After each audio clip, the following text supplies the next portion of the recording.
جو بھی مجھے پکڑتے ہیں، آج پکڑتے ہیں، کل پکڑتے ہیں، میں ساری قوم کو یہ کہتا ہوں کہ آپ نے اپنے حقوق کے لیے سڑکوں پہ نکلنا ہے۔ جیل میں کیا فرق پڑے گا؟ جیل میں چلا جاؤں، کتابیں پڑھ لوں گا، بڑی مجھے ٹائم مل جائے گا، لیکن مجھے خوف یہ ہے کہ مجھے یہ اگر ہٹائیں گے اور یہ سمجھتے ہیں کہ اگر میں راستے سے ہٹ گیا تو قوم سو جائے گی۔ ان کا یہ خیال ہے کہ اگر عمران خان کو ہٹا دیا جائے تو نہ یہ کیمپین کر سکے، کچھ کرے گا، تو تحریک انصاف بھی آہستہ آہستہ ختم ہو جائے گی، اور یہ جو لوگ ہیں انہوں نے تو پھر سے قبول کر لینا جو بھی ہو۔ تو اس کے اوپر میری جان بھی خطرے میں ہے اور یہ مجھے جیل میں ڈالنا چاہتے ہیں۔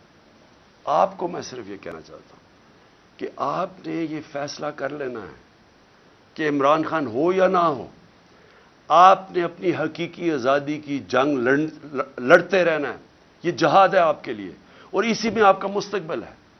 اگر یہ ہم کامیاب ہو جاتے ہیں اس ٹائم پہ، یہ ملک بدل جائے گا۔ جو میں نیا پاکستان کی بات کرتا ہوں، وہ نیا پاکستان آ جائے گا آپ کا، اس راستے پہ ہم نکل جائیں گے۔ لیکن ظلم کے نظام پہ کبھی بھی کوئی معاشرہ اوپر نہیں جا سکتا۔ کفر کا